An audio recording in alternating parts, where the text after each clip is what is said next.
آپ کے سسر کو 7 سال بعد معلوم ہوا کہ آپ ان کے اسٹینڈرڈ کے نہیں ہیں.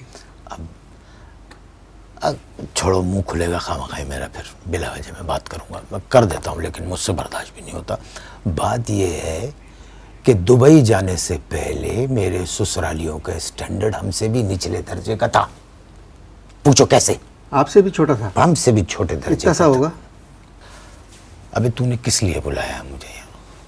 میری بے عزتی کرنے کے لیے بلایا نہیں، میں اپنے ہے مہمان یا کے مجھ ساتھ- سے بات کرنے کے لیے بلایا ہے؟ میں اپنے مہمان یہ میرے سے- قد پہ کیوں جا رہے ہو تم بار بار؟ نہیں، قد پہ نہیں جا رہا ہوں. تمہیں آپ نے قد کہا سے تم انٹرویو قد کا کر اسٹینڈرڈ رہے مجھ سے ہو بھی چھوٹا تھا. یا ایک شخصیت کا کر رہے ہو؟ آپ نے ایک کہا- انٹرویو تم ایک شخصیت کا کر رہے ہو یا قد کا کر رہے ہو؟ یہ شخصیت. شخصیت تو شخصیت میں قد نہیں آتا. ٹھیک ہے. نہیں، آپ نے اب کہا میں نا نے یہ کہا مجھ کہ سے بھی دبئی چھوٹا تھا. دبئی سن لو پوری بات. دبئی جانے سے پہلے میرے سسرالیوں کا اسٹینڈرڈ ہم سے بھی کم تھا. ہاں، آپ سے چھوٹا نہیں، کم تھا. کم تھا. پھر آپ اب سمجھ پوچھو کیسے کم تھا؟ کیسے کم تھا؟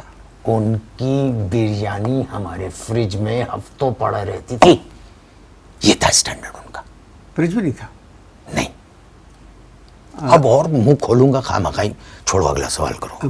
آپ کی بیگم کیا کہتی ہیں؟ کیا سوچا انہوں نے؟ کچھ نہیں سوچا. اچانک ان کو انگریزی بولنے کا ہوکا پڑ گیا ہے. انگلش چل رہی ہے. Daddy is daddy. He is my only daddy. جبکہ 3 بھائیوں کی شکلیں جدا جدا ہیں. محترم، یہ باپ اور بیٹی کے جو آپ کی بیگم اور آپ کے سسر کے درمیان مذاکرات ہوتے کہاں ہیں؟ دبئی میں.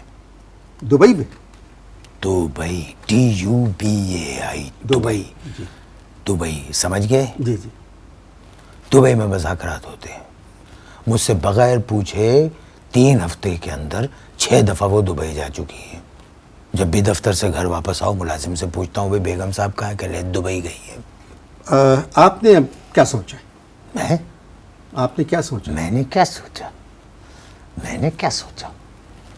ہماری روایت اور ہماری تہذیب میں بیوی بھی ایک کرسی ہے، اور انور مقصود یہ کرسی میں اتنی آسانی سے نہیں چھوڑوں گا. ہتھے توڑ دوں گا. ہتھے بیگم کے ہتھے کیسی بات کر؟ نہیں، میں ہتھے توڑ دوں گا. آرام سے سر، آرام سے. دھیرے ہتھے آرام سے نہیں توڑے جاتے. نکاح نامے میں طلاق کا حق آپ دونوں کو حاصل ہے؟ صرف اس نکاح نامے میں جس میں جو نکاح نامہ میرے پاس ہے اس میں مجھے حق حاصل ہے. مگر ایک حیرت کی بات ہے کہ جو نکاح نامے کی کاپی بیگم کے پاس ہے اس میں یہ حق اس کو بھی حاصل ہے کہ وہ طلاق دے سکے. میں تو تمہیں قسم کھا کے 100% کہتا ہوں کہ یہ ترمیم میرے سسرے نے پیسے کھلا کے کی ہے. جو نکاح نامہ آپ کے پاس ہے اس میں طلاق کا حق صرف آپ کے پاس ہے. جو نکاح نامہ آپ کی بیگم کے پاس ہے نکاح نامہ، اس میں طلاق کا حق دونوں کو ہے. تو یہ بات بے معنی کی گئی ہے. ترمیم کی گئی ہے، اور ترمیم سسرے نے کروائی ہوگی. پیسے کھلا کے بڑا پیسہ آ گیا اس کے پاس. تو اب آپ کیا چاہ رہے ہیں؟ کون؟ آپ. سب سے پہلے تو نکاح نامے کی وہ ترمیم واپس کروانی ہے مجھے. یعنی جس سے اس کو یہ حق حاصل ہو رہا ہے کہ وہ مجھے جب چاہے بدل دے. لوٹ مچیے. آپ نے اپنے سسر سے بات کی؟ ارے بے ایمان آدمی، کوئی 200 دفعہ فون کر چکا ہوں، خود ہی فون ریسیو کرتا ہے اور رانگ نمبر کہہ کے بند کر دیتا ہے. ایک بات پوچھوں؟ 2 پوچھو. میں آج بہت موڈ میں ہوں، بہت غصے میں بھی ہوں، بہت موڈ میں بھی ہوں. آپ کے سسر یہ تو نہیں چاہتے کہ آپ کی بیگم کی شادی کہیں اور ہو جائے؟ 100%. بھائی، آپ کے علم میں ہے کہ آپ سے طلاق دلوا کر وہ اپنی بیٹی کی شادی کس سے کرنا چاہتے ہیں؟ آپ نے کیا کہا؟ میرے علم میں ہے. جی. علم علم اگر حاصل کر لیا ہوتا تو یہ بات نہ ہوتی. جتنا علم دماغ کا ہے اس کے مطابق میں 198% تمہیں یہ کہہ سکتا ہوں کہ مجھ سے نجات دلوا کے میرا سسرا اپنی بیٹی کی شادی اپنے باس سے کرنا چاہتا ہے. باس سے.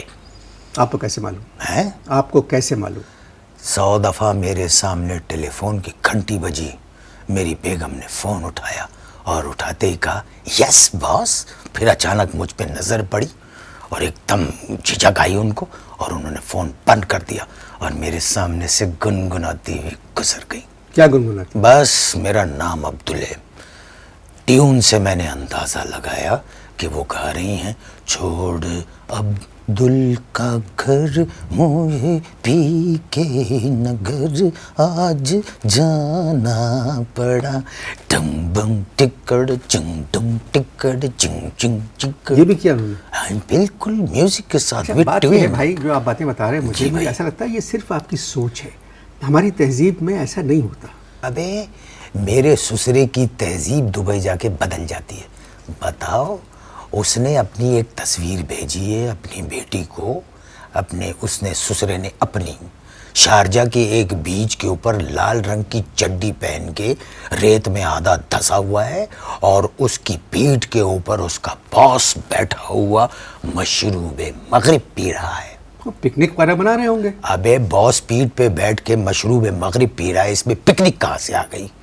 تو آپ کی ساس بھی دبئی میں رہتی ہے؟ نہیں, وہ رہتی ہیں پنڈی میں. تو آپ ان کے پاس جائیں اور بات کریں. وہ خود کش ہے. ساس خود کش بات نہیں کرتی, دھماکے کرتی ہیں دھماکے. مجھے دیکھتے ہی کہتی ہیں آؤ رزیل تنن آ گئے کمزاد, دھماکے کرتی ہیں خود کش. کیوں کرتی ہیں ایسا؟ بھائی حالات بدل گئے ان کے. ٹویوٹا کورولا نئی مل گئی ہے, ہر کمرے میں اے سی لگا ہوا ہے, نئے صوفے آ گئے, مزاج ہی نہیں ملتے. ابھی تھوڑے دن پہلے میں ملنے کے لیے ان سے گیا, میں نے کہا السلام علیکم. دیکھتے ہی پہلے تو مجھ پہ خود کش کیا, آ گئے منحوس دنن. مجھے بیٹھنے کے لیے بھی نہیں کہا, مجھ سے کہنے لگی جاؤ جا کے لان میں بیٹھو. اس میں کیا برائی ہے؟ ارے کیا برائی ہے, لان میں ایک بھی کرسی نہیں تھی. 1.5 گھنٹہ میں کھڑا رہا, 1.5 گھنٹے بعد باہر نکلی, مجھے دیکھا پھر ایک خود کش کیا. کم ذات کہیں کہ چلے آتے ہیں پتہ نہیں کہاں سے دھنن, اور گاڑی میں بیٹھی اور یہ جا وہ جا. گفتگو جاری ہے, آپ اشتہار دیکھیں. وقفہ ختم ہو چکا ہے. وقفے سے پہلے ہم بات کر رہے تھے ہمارے مہمان جو ہیں ان کی ساس جو تھیں وہ انہوں نے لان میں ان کو ٹھہرا دیا اور بغیر ملے وہ روانہ ہو گئی. چلیے جی, بہترین بات.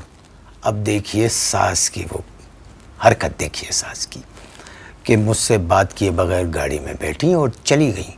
اور ملازم کو پیغام کیا دے گئی؟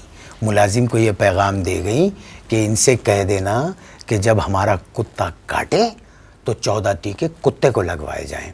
اور کہنے لگے آپ ریسسٹ بھی نہیں کریں گے. لو بھائی, میں تو بھاگا, 1 فٹ پیچھے تھا کتا جب میں نے مین گیٹ کراس کیا. یہ لوگ شروع سے ایسی ہیں؟ نہیں, یہ دبئی جانے کے بعد ایسا ہوئے. شروع میں تو میں اپنے سسر کو شہزادہ لگتا تھا, شہزادہ. دن میں 3-4 دفعہ مجھے دیکھ کے کہتے تھے ہیلو پرنس, ہیلو پرنس.